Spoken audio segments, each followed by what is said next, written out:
जो gift city है वो इनिशियल एक एक्सपेरिमेंट बहुत छोटा है। हाँ, अगर हाँ। हम धोलेरा के कंपैरिजन करते हैं तो वो 100 टाइम बड़ा है करेक्ट। गिफ्ट सिटी के कंपैरिजन। वाटर सिस्टम के मामले में दुनिया में अगर किसी भी कंट्री को जाना जाता है तो वो सिंगापुर को जाना। तो उन्होंने प्लान क्या किया कि आप वॉशरूम में भी जाते हैं, टैप से पानी लेकर के डायरेक्टली पी सकते हैं। अच्छा। सेम सिस्टम सर धोलेरा में बना है। धोलेरा में एक सबसे इम्पोर्टेंट चीज है, इन सबके अंदर जो बेस्ट यूटिलिटी मैं कहूंगा वो है स्टॉर्म वाटर का। पूरी दुनिया में आप देखेंगे कि 2040 तक पूरे वर्ल्ड में पानी की समस्या आने वाली है। यहाँ पहले दिन से सरकार ने प्लान किया है, रोड के नीचे सेपरेट वाटर कैनल सिस्टम बनाया हुआ है, आर्टिफिशियल रिवर्स बनाए हैं। जहाँ नदियां देश में खत्म हो रही हैं वहां पे आर्टिफिशियल नदियां बनाई जा रही हैं। तो एक प्लानिंग वो है कि हजारों साल तक जो इस शहर में बसेंगे उनको पीने के पानी की समस्या नहीं। और जो धोलेरा का आप स्टैटिक्स पढ़ेंगे, जो गवर्नमेंट ने पूरी रिपोर्ट तैयार की, यहाँ एक एक चीज रिटर्न है। सबसे बड़ी बात एक जो कहते हैं ना कि संविधान बनाया है, तो धोलेरा का ऑलरेडी सरकार ने संविधान बनाया। तो आप देखेंगे वहाँ ऑलरेडी टोरेंट है, एलएनटी है। रेन्यू पावर को लगभग 1.5 साल पहले जमीन अलॉट की थी सरकार ने। ऑलरेडी प्लांट चालू भी हो चुका है। उसमें टाटा ने पहला सेमीकंडक्टर प्लांट अनाउंस किया था और 91,000 CR का यूज प्लांट लगा। तो मैं कहूंगा इतना बड़ा प्लांट ही नहीं है इंडिया। जब ये प्लांट डेवलप हो जाएगा तो हम पूरे वर्ल्ड की जो सेमीकंडक्टर सप्लाई चेन है उसमें इंडिया बहुत बड़ा रोल प्ले। तो एक डर ये होता है कि मैंने जमीन ले ली, कल को कब्जा हो जाए। तो सबसे बड़ी बात कि जो यहाँ टाउन प्लानिंग बनाई गई है उसके हिसाब से जो भी हमें पोजीशन लेनी है पहले तो सरकार से ले। तो जहां पर भी वो दिया हुआ है उसका फाइनल पोजीशन कौन देगा? सरकार देगा। उसके बाद भी यहाँ गवर्नमेंट ने लैंड ग्रैबिंग एक्ट बनाया हुआ है। भारत का पहला राज्य है, अगर कोई व्यक्ति किसी की जमीन पे अनाधिकृत कब्जा करता है तो non available offence.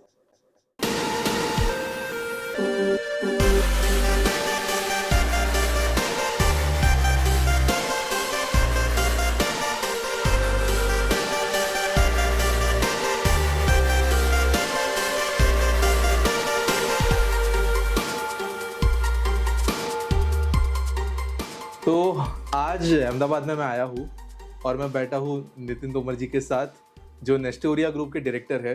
नेस्टोरिया is one of those companies जो ढोलेरा में आज बहुत ज़्यादा काम कर रही है। One of the biggest land hold करने वाली कंपनी है और लोगों को अपॉर्चुनिटीज देने का काम कर रही है। जी। आज नितिन जी के साथ में नेस्टोरिया की तो बात करेंगे, बट ढोलेरा क्या है, क्या बन रहा है, क्या इंडिया के फ्यूचर में हमें देखने मिलेगा ढोलेरा के थ्रू, इन सब चीजों के बारे में बात करेंगे। जी जी। तो नितिन जी स्वागत है आपका हमारे पॉडकास्ट के अंदर एंड आई होप आज बहुत सारी बढ़िया डिस्कशंस होंगे। जी जी, बहुत सारे डिस्कशन करने वाले हैं हम धोलेरा के बारे में। तो जैसा कि आप मेरे से पूछ रहे थे कि धोलेरा कैसे बनने वाला है या क्या यहाँ पे डेवलपमेंट आने वाली है, तो मैं आपको बताना चाहूँगा कि केंद्र सरकार ने इस पूरी प्रोजेक्ट को प्लान किया था 2009 से पहले, और राज्य सरकार ने, गुजरात राज्य की सरकार ने, जिस समय मोदी जी यहाँ पर मुख्यमंत्री थे, तो उन्होंने इसको इंडिया की पहली स्मार्ट सिटी के रूप में अनाउंस किया था। तो ये भारत की पहली ग्रीनफील्ड स्मार्ट सिटी बन रही है। आज अगर हम किसी भी शहर से इसका कंपैरिजन करें तो ये एक डिफरेंट लेवल का शहर है। इसका आप कंपैरिजन कर सकते हैं जस्ट लाइक दुबई और सिंगापुर। जिस तरीके से उनको जीरो लेवल से प्लान किया गया, इसी तरीके से इसको भी बंजर जमीन पे बिल्कुल जीरो लेवल से प्लान किया गया है। ओके जी। लेकिन सर देश में बड़े बड़े शहर है, मुंबई, दिल्ली, हम जो मेट्रोपॉलिटन बोलते हैं, ये शहरों में भी बहुत इंप्रूवमेंट की जरूरत आज के डेट में है। जी जी। ये सब छोड़कर गवर्नमेंट एक बहुत ही ज्यादा, ऐसे कहे तो रिमोट इलाके में एक इतना बड़ा प्रोजेक्ट, इतना एम्बिशियस प्रोजेक्ट क्यों लेकर आती है? इसके पीछे की सोच क्या थी? सर ये आपने बहुत जेन्युइन क्वेश्चन किया है और मैं समझता हूँ इसके बारे में देश के लोगों को भी जानना बहुत जरूरी है कि जब इतनी बड़ी आबादी है, इतना बड़ा इंफ्रास्ट्रक्चर है, दिल्ली मुंबई जैसे शहर हैं, अहमदाबाद जैसे शहर हैं जो देश के फाइनेंशियल ग्रोथ में बहुत बड़ा इंपॉर्टेंट रोल निभा रहे हैं, चंडीगढ़ जैसा एक प्लांट शहर है, उसके बावजूद एक इतने बड़े इंफ्रास्ट्रक्चर को प्लान कर रहे हैं, इतने बड़े शहर को प्लान कर रहे हैं, तो इसके पीछे रीज़न क्या है? तो मैं थोड़ा सा सर पास्ट में जाना चाहूँगा इसके बारे में। ये जो शुरुआत हुई, इसके पीछे जो आइडियोलॉजी है, जो थॉट प्रोसेस है, वो मैं कहूँगा इसका क्रेडिट मनमोहन सिंह जी को देना चाहूँगा। क्योंकि वो अर्थशास्त्री है, हमें पता है, देश के प्रधानमंत्री रहे लंबे समय तक। तो उनका मानना ऐसा था कि दुनिया में जितनी भी इकोनॉमी तेजी से ग्रो कर रही है, उन्होंने किन चीज़ों पे काम किया है? तो उन्होंने मेजरली 3 चीज़ों पे काम किया है। उन्होंने वर्ल्ड क्लास का इंफ्रास्ट्रक्चर डेवलप किया है अपने यहाँ, हम शंघाई को देख सकते हैं, कुछ ही समय में शंघाई ने एक बढ़िया इंफ्रास्ट्रक्चर डेवलप किया वर्ल्ड क्लास का। उन्होंने वर्ल्ड क्लास का एनवायरनमेंट क्रिएट किया, वर्ल्ड क्लास की पॉलिसीज बनाई, जिसकी वजह से पूरी दुनिया आज वहां पर जाकर के बिजनेस कर रही है। और यू नो कि शंघाई पूरे वर्ल्ड में बिजनेस हब के रूप में जाना जाता है। अगर हम प्रेजेंटली बात करें तो पिछले कुछ एक समय के अंदर में दुबई ने जिस तरीके का ग्रोथ किया है, तो दुबई को भी आप देखेंगे उन्होंने 3 चीजों पे काम किया। इंफ्रास्ट्रक्चर बनाया वर्ल्ड क्लास एनवायरनमेंट किया, क्रिएट किया, फिर पॉलिसीज बनाई इंटरनेशनल लेवल की, जिसकी वजह से आज यूरोप एशिया का मैं कहूँगा सबसे बड़ा मिड पॉइंट है बिजनेस का। तो सेम इसी तरीके से जब हम बात करते हैं 2006 की, तो इंफ्रास्ट्रक्चर में हम बहुत पीछे थे, इंडिया बहुत पीछे था। जब हम वर्ल्ड फोरम की बात करते हैं तो सरकार चाहती थी कि हम भी ऐसा ग्लोबल बिजनेस हब के रूप में शहरों को डेवलप करें। यदि हम पुराने शहरों को डेवलप करते हैं तो एक लेंथी प्रोसेस है और टोटली उनको हम रिस्ट्रक्चर नहीं कर सकते। तो सरकार ने प्लान किया कि हमें भी जीरो लेवल से ऐसे नए शहरों को बसाने की आवश्यकता है जो इन 3 चीजों पर बेस्ड हों और जो पूरे ग्लोबली हम उसको प्रेजेंट कर सकें, पूरी दुनिया की इकोनॉमिक हब बना सकें, एक एपिक सेंटर बना सकें जहां पूरी दुनिया आकर के बिजनेस करे। सो इसलिए एक नए शहर का प्लान किया। सर, आप जब अभी इस सवाल का जवाब दे रहे थे तो एक वर्ड जो हमने मल्टीपल टाइम सुना वो था इंफ्रास्ट्रक्चर। और कल ही मैं मेरे ऑडियंस को तो कल ही मैं ढोलेरा फर्स्ट टाइम मैंने जब विजिट किया, so my biggest surprise was the scale of infrastructure.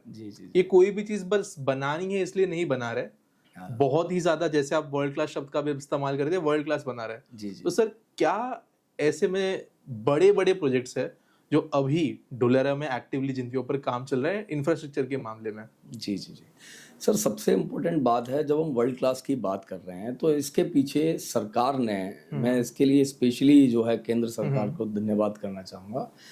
जिस तरीके का विजन वो इस शहर को लेकर के चल रहे हैं, हम कह सकते हैं कि ये दुबई से आगे होगा, ये सिंगापुर से आगे होगा।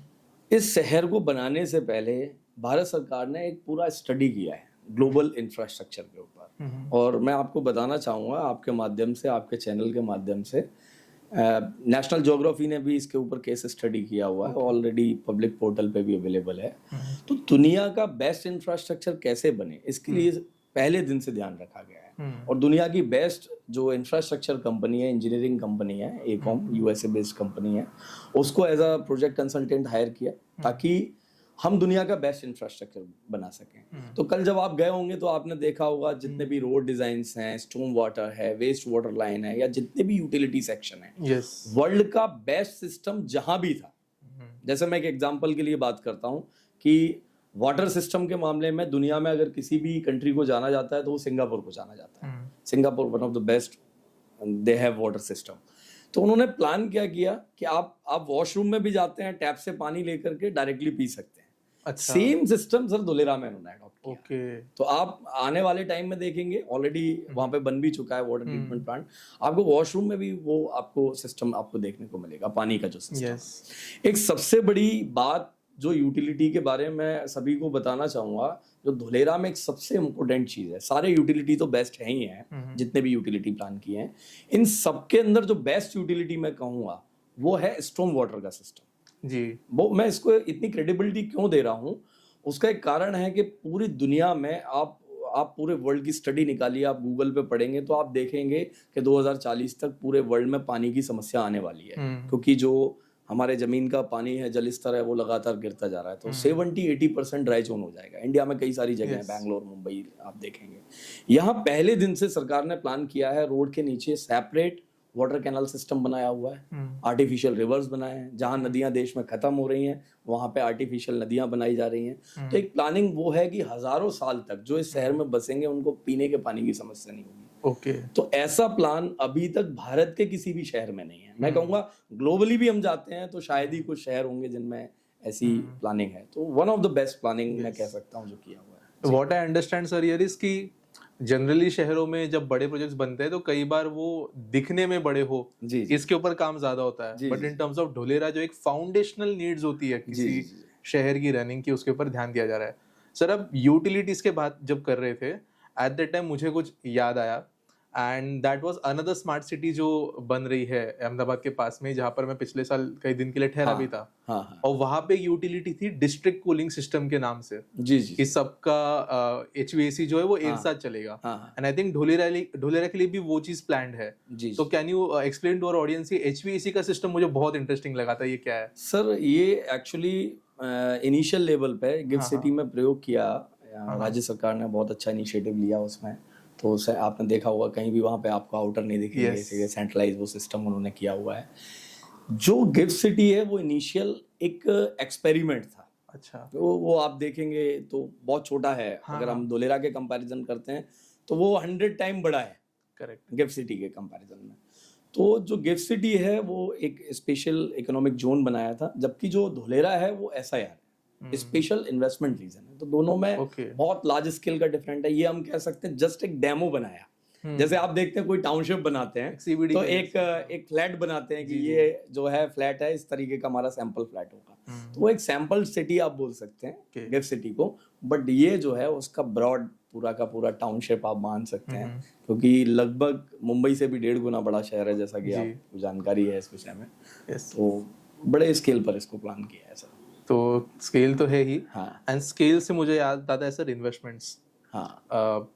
कल जब मैंने एक्चुअली जो एक्टिवेटेड एरिया है वहाँ पे एंटर जब किया, तो ये तो मुझे पता था, क्योंकि हमारे चैनल पे तो मैं कवर करते रहता हूँ, कि मैंने बताया था कि टाटा ने वहाँ पे काम शुरू किया वगैरह। लेकिन जब वहाँ पे मैं ट्रैवल कर रहा था, तो जितने ट्रक्स उस टाइम पे खड़े थे जी सब के सब टाटा के प्लांट के मतलब बनाने के लिए जो मटेरियल्स थे, हाँ। उसके ट्रक खड़े थे। आई थिंक मोर देन 100 वहाँ पे जो पाइलिंग की मशीन्स होती है, एक्सकेवेटर्स होते हैं, वो मैंने देखे।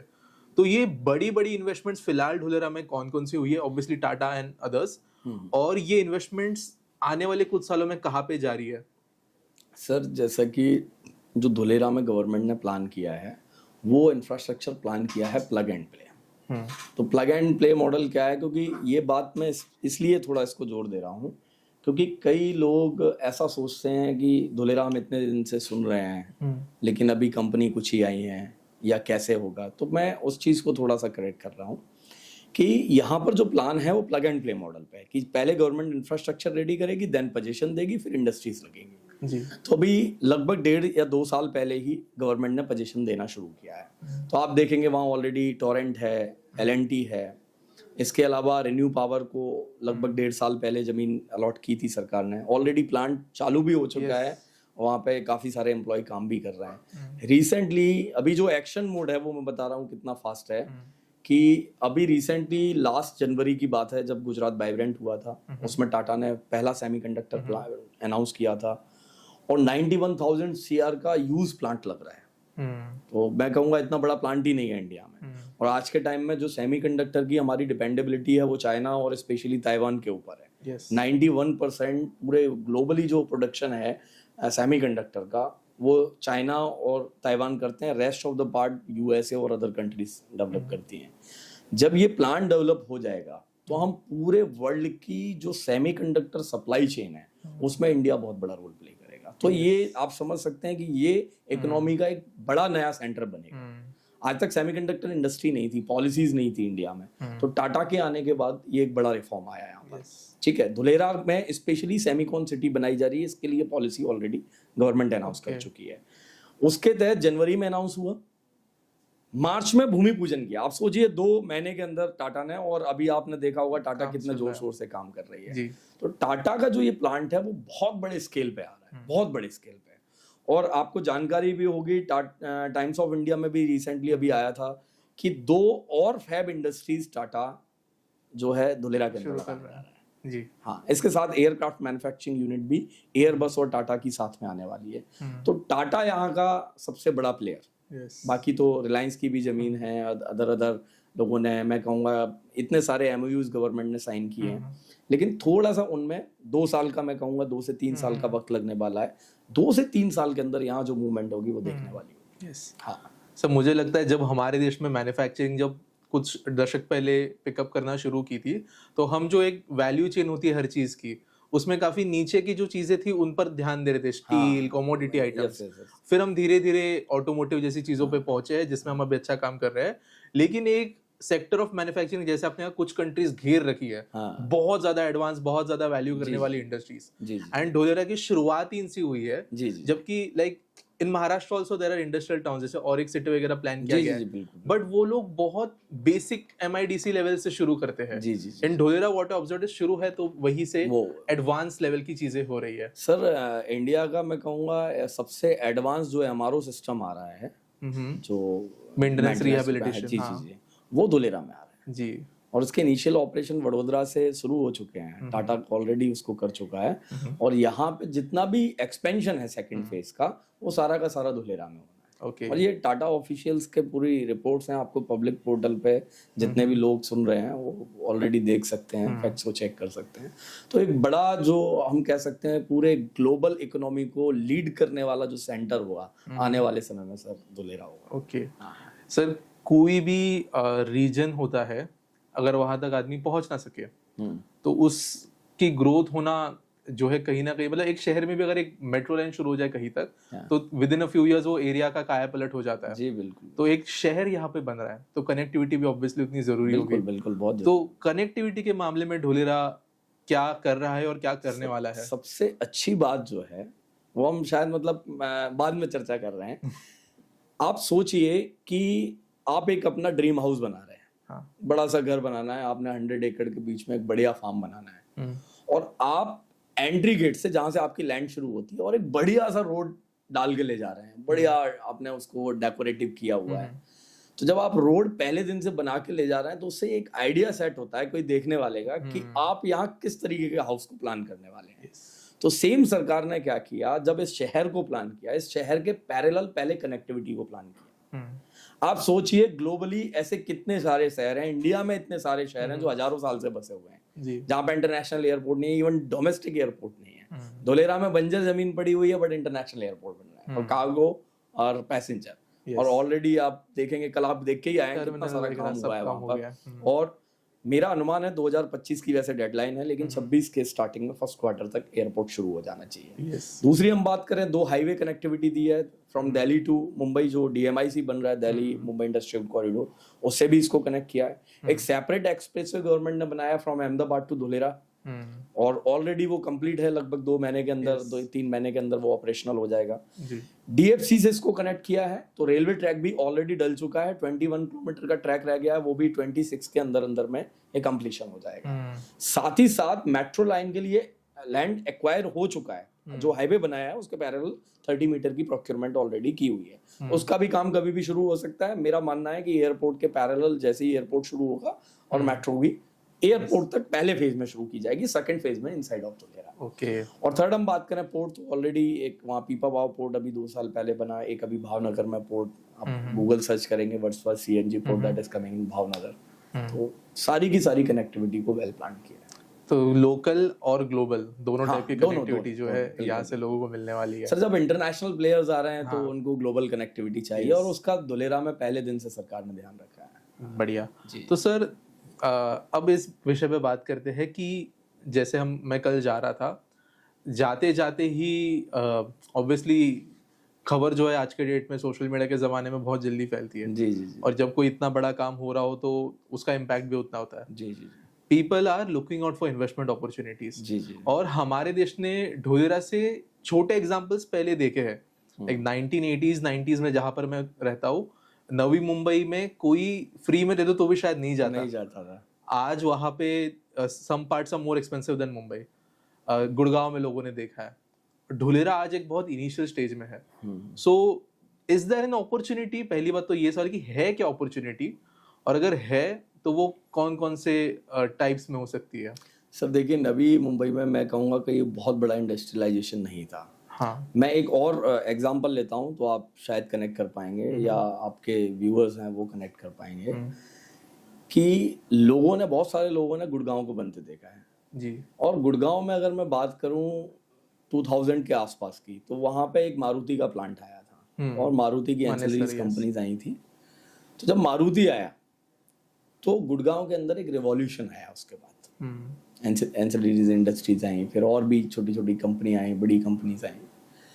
तो जब मारुति वहाँ आया और उसके बाद जो रिवॉल्यूशन आया, आप देख सकते हैं पूरे इंडिया में आज के टाइम में गुड़गांव सबसे महंगा रियल एस्टेट के अंदर हो रखा है। मतलब अगर हम टॉप एक दो जगहों को अगर हम काउंट करते हैं तो मुंबई, पुणे और गुड़गांव को आप काउंट कर सकते हैं। अभी रिसेंटली मैं अखबार में पढ़ रहा था कोई 10 एक दिन पहले 180 CR का कोई फ्लैट दाहेलियाज प्रोजेक्ट का नाम है। यस, तो कुल मिलाकर के आज यहाँ रिवॉल्यूशन शुरू हुआ है और वो भी छोटे लेवल से शुरू नहीं हुआ। मतलब अगर मैं बात कर रहा हूँ मारुति की, तो ये एक जो प्लेयर आया, ये एक पूरा इंडस्ट्री का सेक्टर इंडिया में एस्टैब्लिश होने जा रहा है। ओके, और वो भी धुलेरा से। तो एक पूरी इंडस्ट्रियल क्रांति यहाँ से शुरू हो रही है और वो भी इंटरनेशनल इंफ्रास्ट्रक्चर के साथ। आज पहली कंपनी आज आ रहे हैं तो ताइवानीज रहने आ रहे हैं। तो यहाँ पे पूरा स्ट्रक्चर, सिस्टम, ऑर्गेनाइजेशन सब कुछ चेंज होने वाला है आने वाले 2 साल के अंदर, 3 साल के अंदर और इन कमिंग ईयर्स।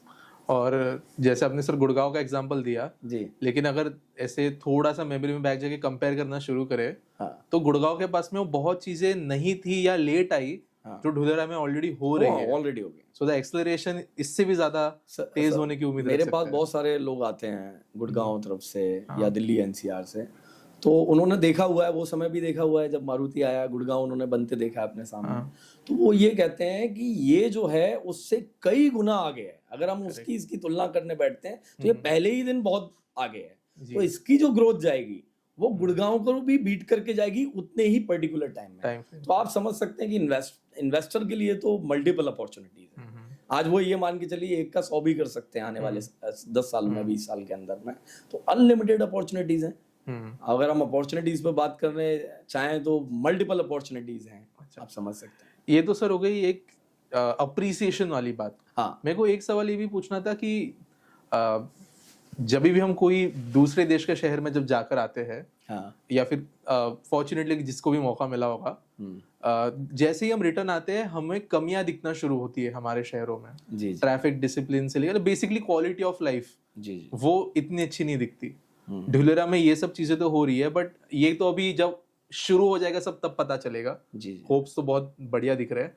मेरे को ये आपका एक पर्सनल व्यू जानना है कि कैसी होगी एक पर्सन की लाइफ जो वहाँ काम कर रहा होगा या रह रहा होगा धुलेरा और in the other zones of Dholera. Sir आपने हैप्पीनेस इंडेक्स के बारे में सुना होगा? जी जी, जो ग्लोबल रैंकिंग्स आती है, रैंकिंग्स आती हैं, इनमें मेरे हिसाब से शायद डेनमार्क और ये लोग, ये नॉर्वे, ये टॉप कंट्रीज आती हैं। अच्छा, इंडिया के जो शहर हैं, दिल्ली हुआ, मुंबई हुआ, ये मेरे हिसाब से 200 के फिगर में कहीं आते हैं ये शहर। कारण क्या है सर? कारण मैं आपको बताता हूँ। मैंने थोड़ी बहुत जो अपनी रिसर्च की है उसके आधार पर मैं आपको बता रहा हूँ कि जितने भी जो हैप्पीनेस वाले प्लेस हैं वहाँ पे क्या है, जो पॉपुलेशन डेंसिटी है वो आप देखेंगे 2000, 3000, 5000 के राउंड फिगर में है जी पर स्क्वायर किलोमीटर जो पॉपुलेशन डेंसिटी है। यही अगर हम मुंबई में जाते हैं या दिल्ली में जाते हैं तो इट इज अराउंड 20,000 to 40,000। अब 1 स्क्वायर किलोमीटर में सपोज 5,000 लोग रह रहे हैं और वहीं 1 स्क्वायर किलोमीटर में 40,000 लोग रह रहे हैं। क्वालिटी ऑफ लाइफ क्या होगी? आप रोड पे जाएंगे ट्रैफिक दिखेगा, आप मेट्रो में जाएंगे आपको धक्का मुक्की दिखेगी। आप मुंबई मेट्रो में तो आपने देखा है लोकल्स में क्या हाल होता है, आदमी को उतरना चढ़ना नहीं पड़ता, वो अपने आप उतार देते, चढ़ा देते हैं। तो क्वालिटी लाइफ कैसे होगी? व्यक्ति हैप्पीनेस कैसे आएगा? और जो धुलेरा का आप स्टैटिक्स पढ़ेंगे, जो गवर्नमेंट ने पूरी रिपोर्ट तैयार की, यहाँ एक एक चीज रिटर्न है। सबसे बड़ी बात यह है, एक जो कहते हैं ना कि संविधान बनाया है, तो धुलेरा का ऑलरेडी सरकार ने संविधान बनाया हुआ है। और संविधान में आप देखेंगे तो 2 मिलियन लोगों को यहाँ पे बसाने का प्लान है, तो लगभग 20 लाख। और जब आप पर स्क्वायर किलोमीटर का पॉपुलेशन डेंसिटी निकालेंगे तो इट विल बी अराउंड 2500। तो आप समझ सकते हैं कि क्या क्वालिटी लाइफ होगी।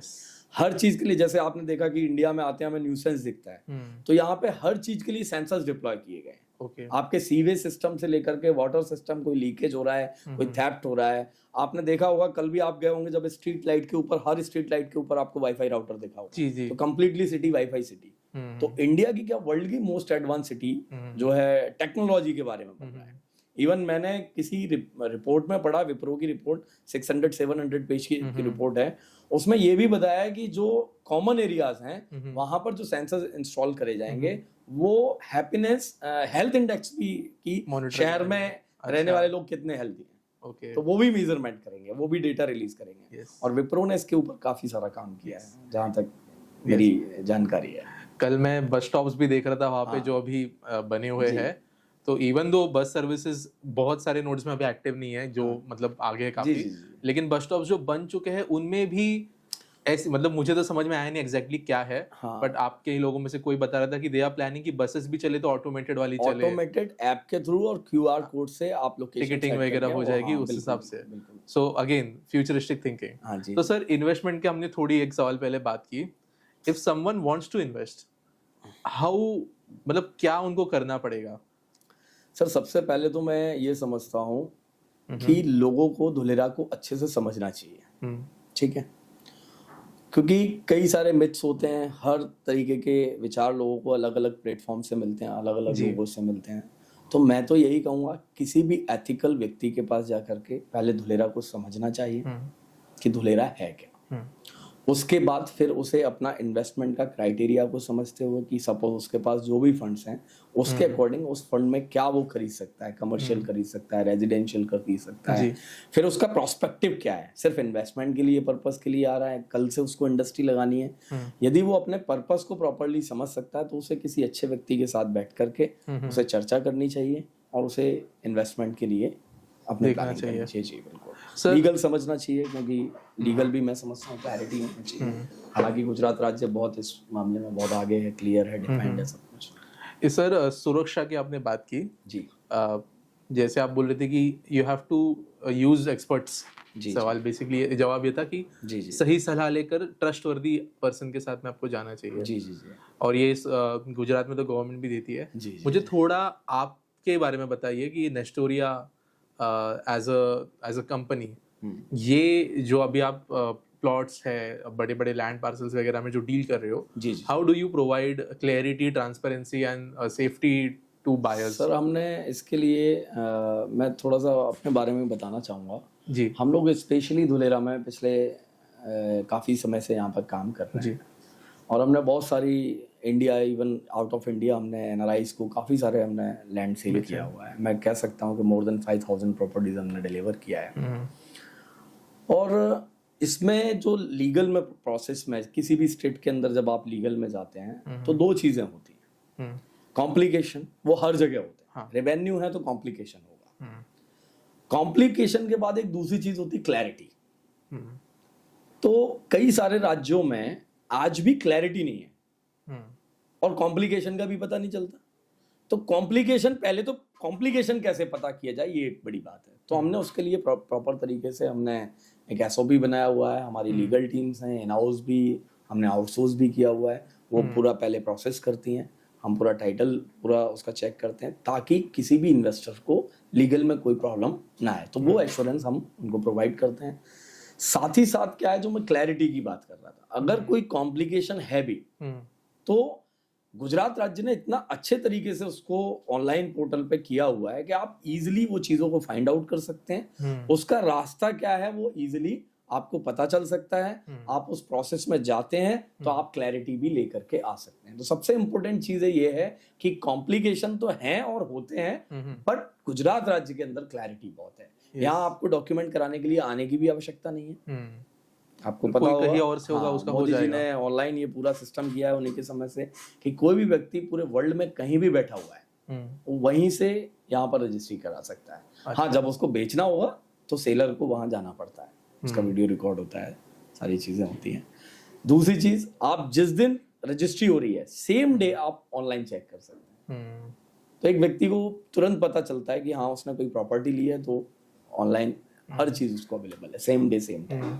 और एक सबसे इम्पोर्टेंट चीज, क्योंकि देश के अलग अलग हिस्सों से लोग आते हैं, दुनिया के अलग अलग हिस्सों से लोग आते हैं, तो एक डर ये होता है कि मैंने जमीन ले ली, कल को कब्जा हो जाएगा। हाँ, हमारे बहुत बड़ा उत्तर प्रदेश में, मध्य प्रदेश में, ये तो महाराष्ट्र में भी होता है, हरियाणा में होता है।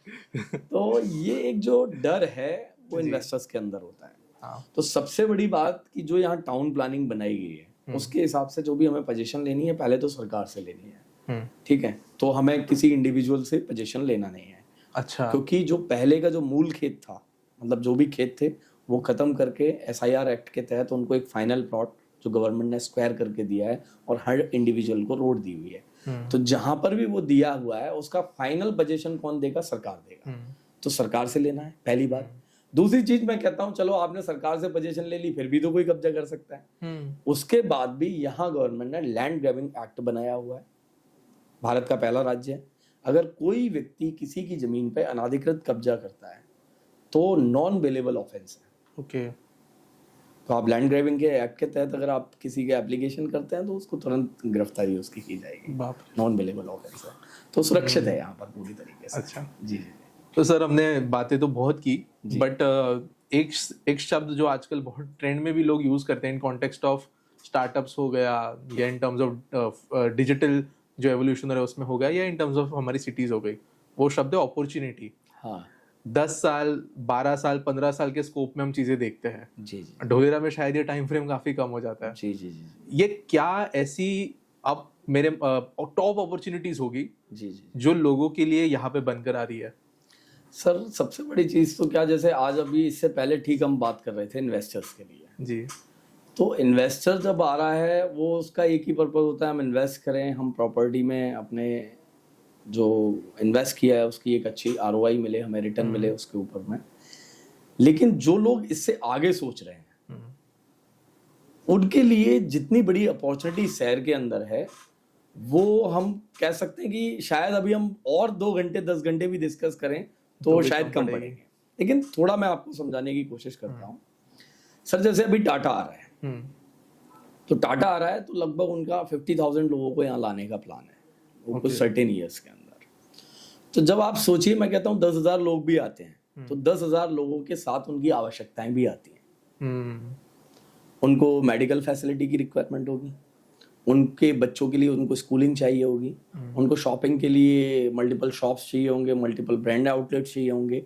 इसके साथ साथ में उनको क्या चाहिए, एंटरटेनमेंट के लिए भी फैसिलिटी चाहिए होगी, उनको घूमने फिरने के लिए भी सिनेप्लेक्स भी चाहिए होंगे। यानी कि जब एक ऑर्गेनाइजेशन आती है, एक इंडस्ट्री आती है, तो अपने पीछे वो एक इकोसिस्टम की भी डिमांड लेकर के आती है। और वो इकोसिस्टम क्या है सर, आज हम में से कोई हो सकता है आपका पहला वहाँ पे होटल हो कि भाई 5 स्टार पहला होटल धोलेरा में किसका था, भाई जी का था।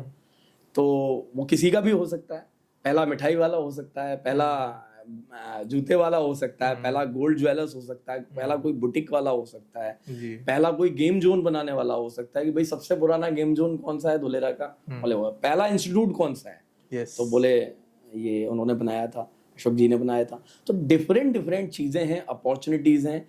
आपको जो नंबर 1 शहर में बनने का मौका है वो मैं कहूंगा सिर्फ और सिर्फ पूरे इंडिया में इतनी बड़ी अपॉर्चुनिटी नहीं है, वो धोलेरा में है। कि आप किसी भी बिजनेस के अंदर बिना कंपटीशन के साथ एंटर कर सकते हैं और कई सालों तक आप उस इंडस्ट्री पर राज कर सकते हैं। जनरली सर जब किसी एरिया में आवागमन लोगों का होता है या फिर मार्केट जब बनता है, जी जी, कस्टमर तब आते हैं। जी जी, यहाँ पे कस्टमर पहले आ रहे हैं। जी जी जी, और मार्केट में दुकान खोलने की तो फिर उसके वजह से जी, लाइक यू नो कि आपका यहाँ पे अगर आप शुरू करोगे तो चलना है, जी जी, क्योंकि कस्टमर के पास कोई ज्यादा ऑप्शंस है नहीं। नहीं। So obviously it's a very unique opportunity. मैं तो ये सर अभी टाटा का तो प्लांट बनना शुरू हुआ है और टाटा ने मतलब थाउजेंड्स ऑफ यूनिट को वो प्रोक्योर कर रहे हैं रेंटल पे, तो उनको जहां भी कुछ मिल रहा है वो एमओयू करते जा रहे हैं। अच्छा। और लोगों को एडवांस में पीओ परचेज ऑर्डर भी दे रहे हैं कि भाई आप हमें इतने रूम दीजिए, 100 रूम चाहिए, 200 रूम चाहिए। टाटा खुद भी अपनी टाउनशिप लेकर के आ रहा है। अच्छा। तो क्यों लेकर के आ रहा है? क्योंकि जरूरत है सर। लोग दुबई जा रहे हैं रेंटल यील्ड के लिए, मैं कहता हूँ धुलेरा ही है। बहुत कम इन्वेस्टमेंट में आपको वहां से ज्यादा आरओआई मिलने वाली है। वो टाइम यहाँ शुरू हो चुका है। इकोनॉमी कभी आंखों के सामने नहीं दिखती है, वो तो एक लंबा प्रोसेस होता है ग्रोथ इकोनॉमी का। यहाँ पे एक्चुअल में बहुत रेयर अपॉर्चुनिटीज है कि देखने मिल रहा है सामने सब कुछ मिल रहा है और हमारी आंखों के सामने है। और सबसे बड़ी चीज रियल एस्टेट के अंदर क्या होती है, पूरी आप कहीं भी चले जाइए पूरे वर्ल्ड में, एक सिंपल सा फॉर्मूला चलता है कि इंफ्रास्ट्रक्चर आएगा तो रियल एस्टेट ग्रो करेगा, इंफ्रास्ट्रक्चर नहीं आएगा तो रियल एस्टेट ग्रो नहीं करेगा। अभी आप देखेंगे नवी मुंबई की हम बात कर रहे थे, वहां एक नया एयरपोर्ट आया, तो वहां आप देखेंगे कि आसपास क्या उसके कई 1 किलोमीटर दूर तक जो है प्रॉपर्टी के प्राइसेस हाइक हो गए। एक मैं कह रहा हूँ ये एयरपोर्ट तो चलो बहुत बड़ी चीज है, कहीं एक कलेक्ट्रेट आती है, कहीं एक बस स्टैंड आता है, कहीं एक हाईवे निकलता है, रोड निकलता है, तो प्राइसेस ट्रिगर कर जाते हैं। तो धुलेरा में तो हर 6 महीने में ट्रिगर है, हाईवे बन रहा है, फिर जो है एयरपोर्ट बन रहा है, फिर इधर पोर्ट, फिर ट्रेन, हर चीज बन रही है। फिर टाटा चालू हो जाएगा 1.5 साल के बाद, जब तक कोई और इंडस्ट्री आ जाएगी, जब तक कोई 5 स्टार होटल आ जाएगा, जब तक कोई नया कॉलेज आने वाला है, नया कोई इंस्टीट्यूट आने वाला है, नया कोई मेडिकल कॉलेज आने वाला है। हर दिन ट्रिगर्स आने वाले हैं और मल्टीपल ईयर्स आने वाले हैं। लोगों की मूवमेंट शुरू हो चुकी है। इससे बेस्ट टाइम मैं कहूंगा कि इन्वेस्टर्स के लिए जो रियल एस्टेट को समझते हैं उनके लिए हो ही नहीं सकता। और हमेशा एक बात कही जाती है रियल एस्टेट में कि इन्वेस्टमेंट जो है रियल एस्टेट के अंदर एक कॉमन सेंस होता है। इसमें बहुत ज्यादा लॉजिक नहीं, कॉमन सेंस, कॉमन तरीके से ही समझने वाला टाइम है। बहुत सिंपल सा है। मैंने कोट सुना था, real estate is the oldest form of investment in the world. जी जी जी। ये गोल्ड भी उसके बाद आया है। हाँ, बाद इतना पुराना है रियल एस्टेट, एंड ऑब्वियसली कहते हैं ना ट्राइड एंड टेस्टेड थिंग। बिल्कुल। तो सर ये तो अब यहाँ तक तो पहुंच ही गए, तो आगे जो बहुत नीडफुल सवाल जो लोगों के मन में अब आ ही गया होगा वो है कि ठीक है सब कुछ तो बढ़िया लग रहा है, अब मैं आगे कैसे, इसके आगे का स्टेप क्या है, मैं किससे जुड़ूं, किससे बात करूं, कौन मुझे समझाएगा। So how Nestoria comes here? Sir Nestoria मैं यहाँ कह सकता हूँ कि अपने शब्दों से नहीं कहना चाहिए, लेकिन एक ट्रस्टेड ब्रांड है जो इतने कम सालों में यहाँ पर बहुत तेजी से ग्रो किया है। और हम प्राउडली कहते हैं कि हमारे यहाँ किसी का भी 0.01 पैसा भी हमने किसी का फॉरफिट नहीं होने दिया। अगर कोई आगे पेमेंट भी नहीं कर पाया तो हमने कॉल करके उनको आगे से हम उनको रिफंड भी दिया है। तो हम ये चाहते हैं, मैं ये नहीं कहूँगा कि आप प्रॉपर्टी हमसे खरीदिए, हम ये कहेंगे आप धुलेरा को जानिए हमसे बहुत अच्छा। बहुत सारे लोग हैं, आपको लगता है आप कहीं से भी खरीद सकते हैं, लेकिन हाँ अगर आपको डिसीजन लेने में, आपको सही जानकारी लेने में यदि कोई भी हेल्प चाहिए तो नेस्टोरिया ग्रुप आपके लिए तैयार है। आपके स्क्रीन पे हम डिटेल्स आप को देखने को मिल जाएगी। आप कॉल कर सकते हैं, नेस्टोरिया ग्रुप को सर्च कर सकते हैं, आप किसी भी वक्त कंसल्ट कर सकते हैं, जानकारी ले सकते हैं, अवेयरनेस ले सकते हैं। आपको अगर विजिट भी करना है तो आप अहमदाबाद तक आइए, आप यहाँ पे कांटेक्ट कीजिए टीम को, हमारी टीम आपको विजिट भी कराएगी। और जरूरी नहीं है कि आप हमसे ही परचेज कीजिए, आप सिर्फ हमसे जानकारी लीजिए। अबे अगर आपको लगता है कि हाँ हम बहुत अच्छा कुछ दे सकते हैं तो फिर हम ऑब्वियसली हम प्रोवाइड करते हैं। तो सर ने एक बहुत क्या कहते हैं क्लियर क्रिस्प आंसर इस चीज का दिया है। जी जी। And thank you so much sir इतना टाइम देने के लिए। साथ साथ मैं ऑडियंस को बता देता हूँ, सर ने तो बहुत डिटेल्स दी, लेकिन वो डिटेल्स दिखाने का काम जो है वो एक वीडियो में मैं जल्दी आपको दूंगा, क्योंकि मैंने ऑलमोस्ट पूरा दिन स्पेंड किया, तो बहुत सारे ब्यूटीफुल वीडियोस जो है मैंने शूट किए हैं। आपका तो तरीका भी बहुत शानदार है। तो वो तो आपको देखने मिलेंगे ही, तो उससे भी आपको और आइडिया आ जाएगा। And again I would like to repeat, अगर आपको कांटेक्ट में आना है तो डिटेल्स जो है स्क्रीन पे आपको दिख रही होंगी, आप कॉल कर सकते हो, विजिट कर सकते हो, एंड बाकी हेल्प करने के लिए है ही। बाकी आपको वीडियो कैसी लगी कमेंट सेक्शन में बताना, कुछ सवाल पूछने हैं तो even the comment section is open for that, and subscribe करना, ऐसे ही इंटरेस्टिंग वीडियोस हम आपके लिए लाते रहेंगे। Thank you.